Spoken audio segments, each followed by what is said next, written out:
Largo Entertainment bought the rights to the novel Vampires in 1992 and planned to make the film their next big budget project. Other directors that were on the shortlist were Sam Raimi, Peter Jackson, and Ron Underwood. Russell Mulcahy was at first attached to direct, with Dolph Lundgren set to star as Jack Crow, and Willem Dafoe set to star as the villain Valak.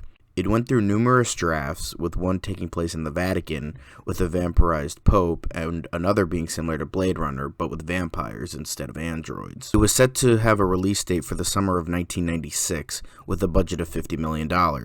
However, complications with Mulcahy caused him to be fired and taking both stars with him. Mulcahy and Lundgren would move on to the film Silent Trigger, using unused ideas for vampires. John Carpenter had just finished filming Escape from LA and wanted to quit filmmaking due to the production being completely and utterly miserable. However, when he got some scripts for vampires from Largo, he was very interested, as he has always wanted to make a horror western and believed the project to be perfect for him.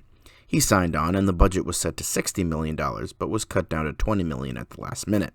With this, Carpenter decided to rewrite the screenplay to accommodate the new budget, with ideas from the scripts he got, the book itself, and his own ideas, co-writing it with Michael DeLuca. He wanted to make the vampires savage creatures rather than the gothic vampires we had seen before. For Jack Crow, he settled on James Woods, with Clint Eastwood, Kurt Russell, Bill Paxton, Al Pacino, Joe Pesci, and R. Lee Ermey all considered for the role, but none of them could do it due to not being interested or due to scheduling conflicts with other projects.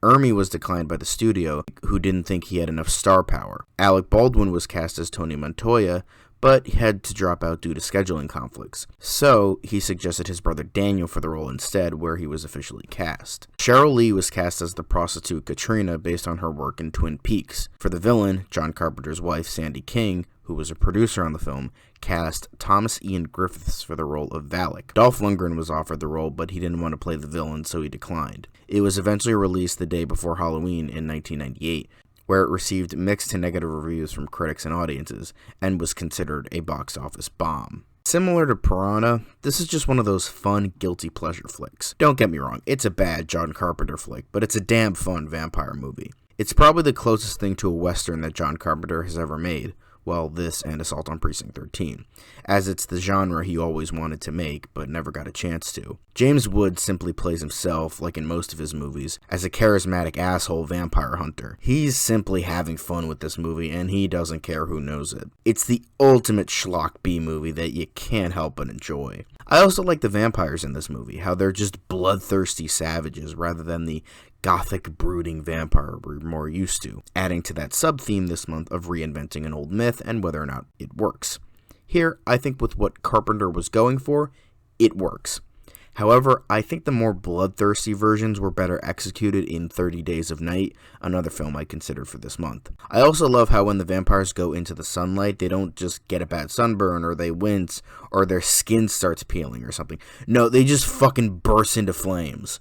That is fucking hardcore and just awesome. The main villain is a bit forgettable, albeit he has a cool backstory. If they went with the original choice in Willem Dafoe, I think he would have been better. But Griffiths was just okay at best.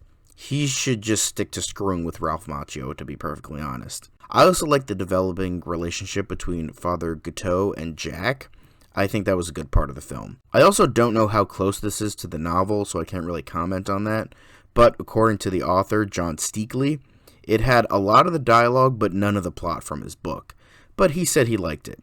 Overall, this is the most ridiculous and fun film involving vampires.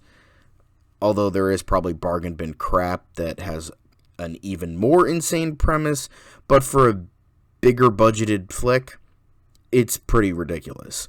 While it's not even close to a great Carpenter film, it's sure as hell a fun time, and a great one to watch with friends while high or drunk or both. Just don't watch his next film. Ugh.